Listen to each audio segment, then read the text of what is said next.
Hello YouTubers, I'm Colin and welcome to part 17 of TamiyaTruckBuilding.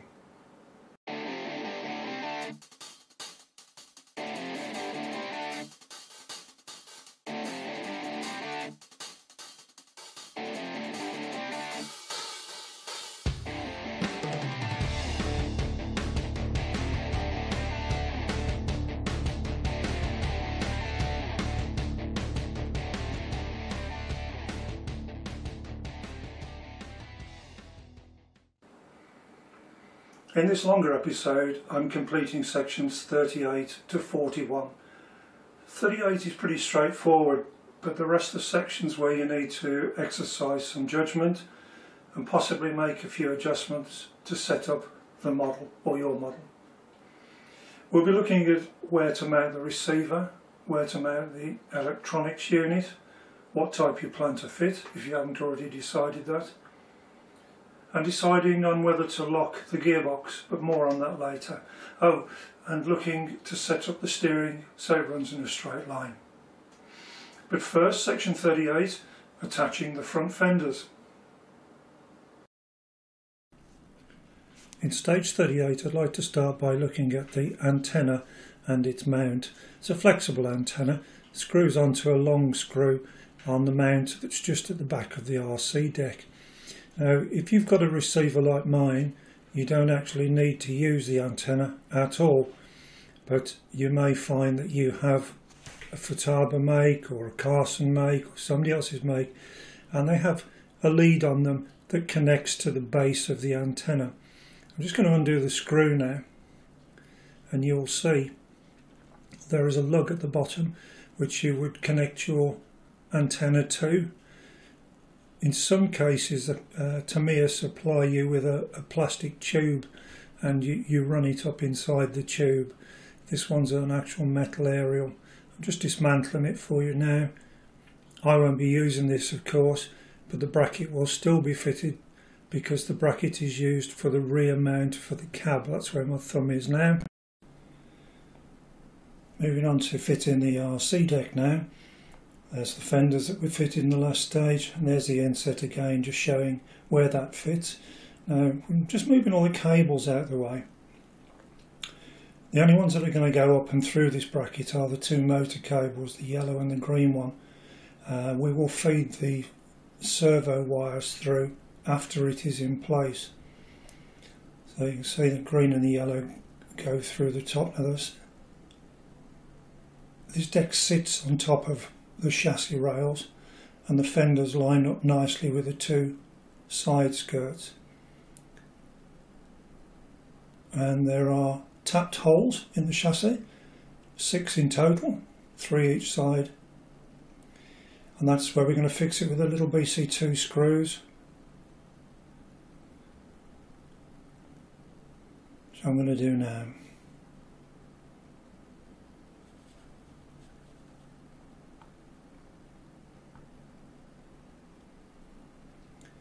As always, when I put them in, I don't do them up tight. Wait till I've got all 6 in place first, and then do them up. Quick bit of 8 speed here for you, to just do up all 6 screws quite quickly.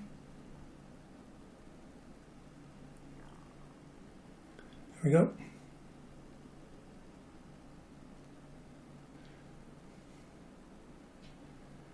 The last thing in stage 38 is to fit this bracket which we looked at earlier on, which has a double purpose, one for the aerial but also the rear fixing point for the cab, so it has to go into place regardless of whether you use the external aerial or not, and that's simply held on with 2 small screws as well.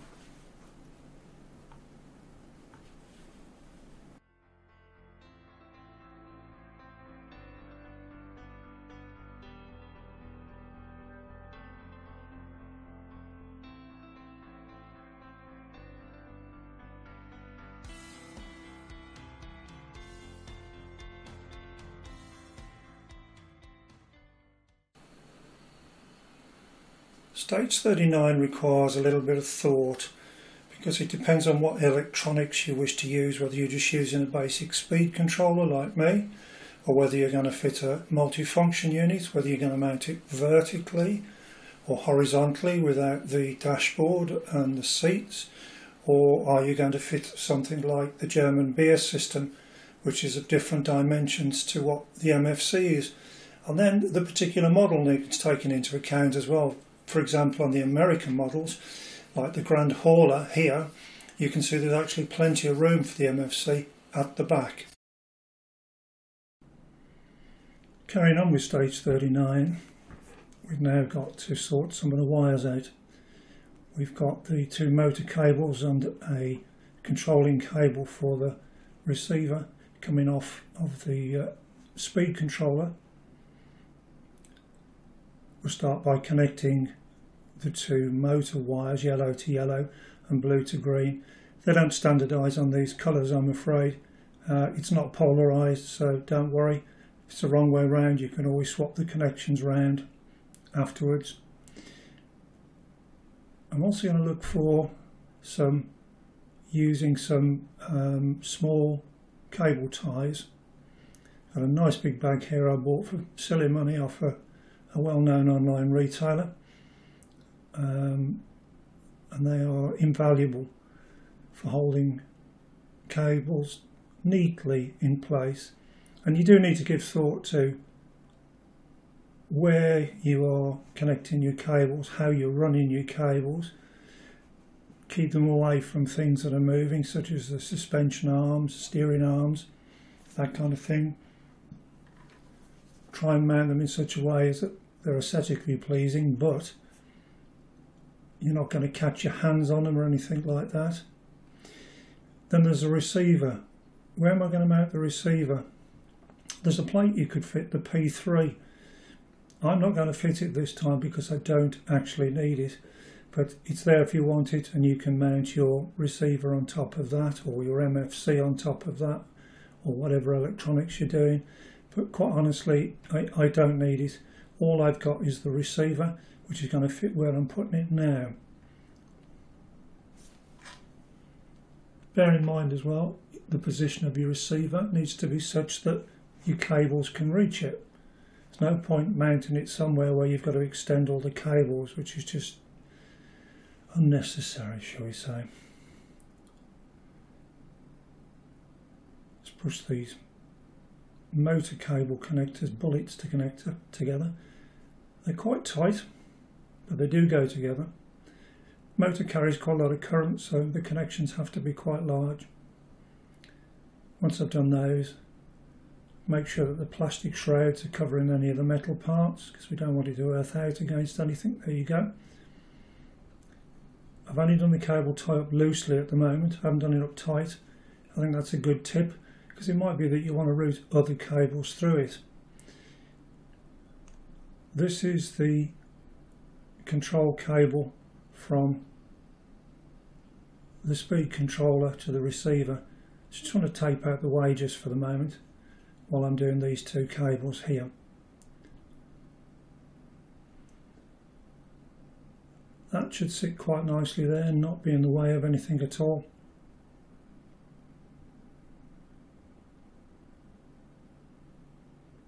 Don't be frightened to bend the cables out of the way to get them exactly where you want them. When you're quite happy with it, pull up your cable ties.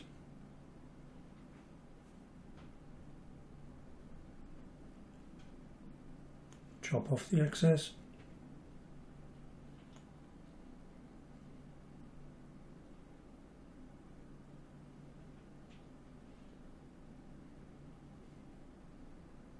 Might just put one round the two motor cables at the front. I don't like cables that flop about.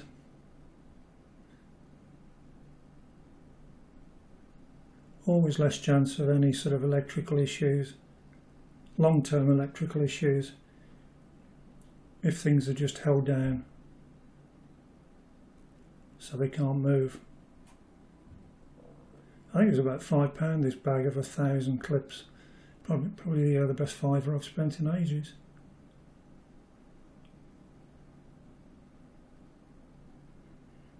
There we go.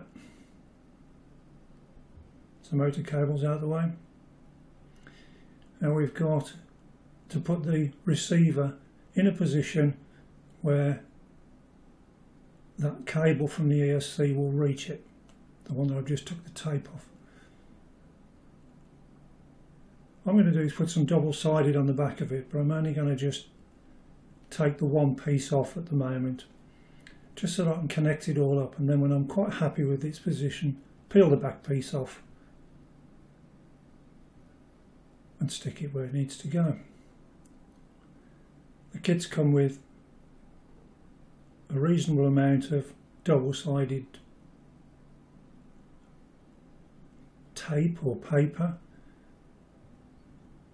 You can literally just cut a piece to the size you want.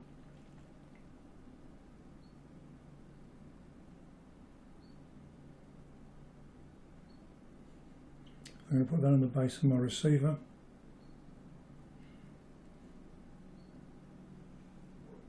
There we go. Right, let's connect up. This connection goes into number 1 on my servo. If you're unsure about the wire colours, you'll find them on the internet. There are several different ones. You'll find you can have white, red and black, or you can have orange, red and brown. And you'll usually find you'll refer to your manual, but you find your receiver will be marked telling you which way around they go as well. I've now got the gearbox servo to connect up. Now we've got quite a lot of lead on this.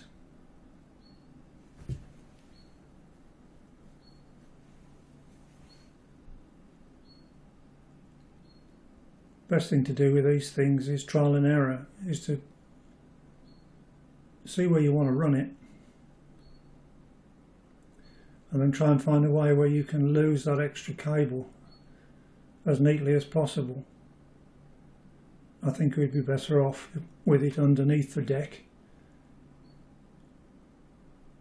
out of the way. This one's going into number 4 on the receiver. You'll note this one is a red, black and white. The white is the signal cable, the red is the positive cable, and the black is the negative cable. And this one's going into number 5. If you've got the other coloured ones, as you can see off the ESC on this, amber is the signal cable, red is the positive cable, and brown is the negative. It's all very confusing. As I say, if you just put servo wire codes into Google, it'll tell you which ones are which. Now the steering one, I'm just going to route round a couple of places because I've got some spare cable on it. I'm keeping it well away from the steering arm and the suspension spring, which, you know, if it fouled on that, it could chafe into the cables and at some stage fail.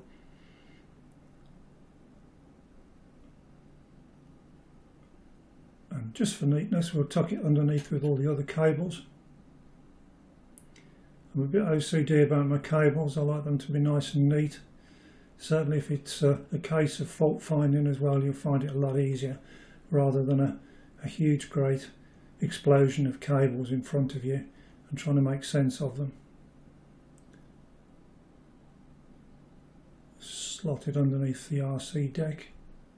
There we go. This one's going into number 5. On my receiver, the signal cable's on the top. Middle connection is the positive, bottom connection is the negative. So those are all the wires that I've got on mine. This is a relatively simple build, so I believe somewhere about there would be ideal for my receiver. It's not in the way of the seats or anything like that, and I'm keeping it away from the 2 holes on the left hand side by where the orange scissors are which is where there is a stay that's connected to hold the cab up.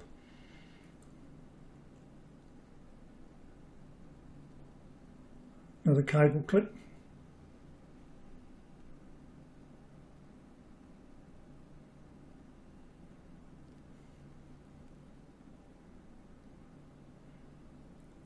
Once this one's done, we just need to try and hide the gearbox excess servo cable, which I have an idea it can go around the front by the servo.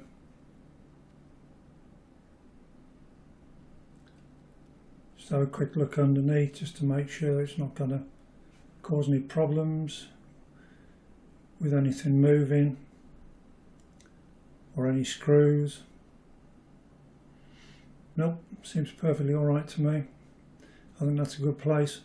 What I will do is I'll put a cable clip around that end stay for the RC deck, which will just hold that in position out of the way.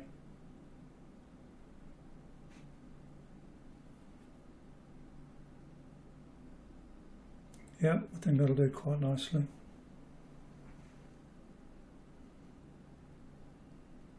If you run your finger along these, you can curve them. There's a little tip that can be useful if you're trying to just put them through with one hand. There we go, cable tied out of the way. That's it. And the last part of stage 39 is just connecting up the battery, which you don't want to obviously be doing until you've done all of your wiring, but I'm just showing you this. I mark the clear connectors with a little black mark as well, so I know which way around they are. Run the cable through the channel, put the clip on, and if all's good, connect your wires together. Yes, there's red, yes, there's black, but I still find it easier with a marker.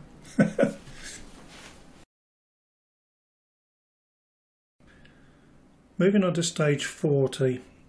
Stage 40 is not a build stage as such, it is an adjustment stage or a consideration stage. When I say consideration stage, you may be using the model with a 2-channel receiver, i.e. one for throttle and one for steering, and you don't have one for gears.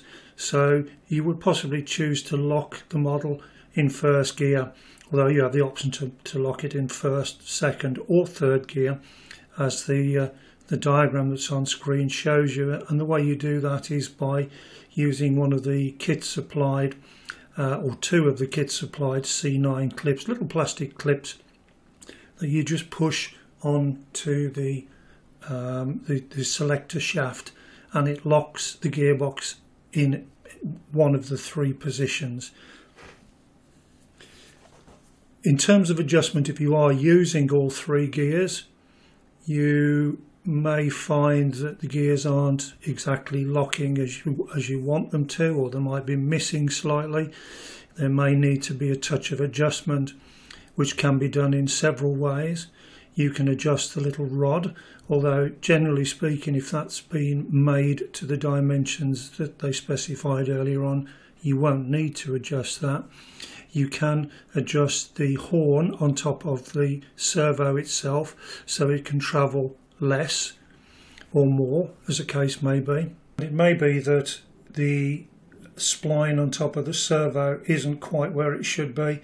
It's supposed to be in the centre, so the servo works both ways. You may be one tooth out. Sometimes it's just a case of undoing the screw on the top of the horn, lifting off the complete unit and moving it 1 notch left or right may give you the solution that you want to operate your gears. There is no exact science with this because there are different makes of servo, different types of horn, and obviously physically they may be slightly different in size. So to me it gets you pretty close to it, and you have to do the balance of it yourself. Now the last of the check stages is stage 41, which concerns steering adjustment. Again, you will have set up the rods as per the previous sections that we've done, but you may still notice that the steering arms are a little bit out of alignment. It may be that they toe in or toe out, and the adjustment can be made, as you can see from the diagram here. A and B should be the same. It doesn't have to be absolutely spot on because there's some play in the steering anyway, but you'll see by looking at it whether it's actually in the right position or not. Make sure your steering is centered before you actually do this. And the other thing you can do in the next diagram is you'll see that here we have our steering centered, and this is actually my truck, that the steering is slightly out. You can see the alignment axis is in yellow there, but the stub axles are slightly steered to what would be the, if it's the other way up, I'm trying to work it out, to the right. So how do you get it back in line? Well, you'll notice top left it says adjust to increase, decrease stub axle angle. That's what you do. That shaft there has got left and right threads on it. As you turn it, it will either increase the distance between the two balls or decrease the distance. Sometimes it's easier to pop one of the ends off and just turn the plastic cap 2 or 3 turns, pop it back on again. Again, a little bit of trial and error till you get it just right. Also consider your servo position, as we said with the previous section, that is the horn in the right position on your servo. If you've set it up with it near enough on the centre of the servo, it should be okay and you shouldn't need to adjust that. 9 times out of 10 you can get away with just adjusting the arm that is in the top left hand corner.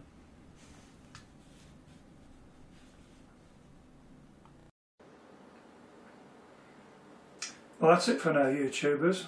There was a fair bit in this episode. I hope I've given you an insight into how important it is to think ahead and plan your build. Thanks for watching. Don't forget to hit the like button, and if you haven't already, subscribe to my channel. Bye for now.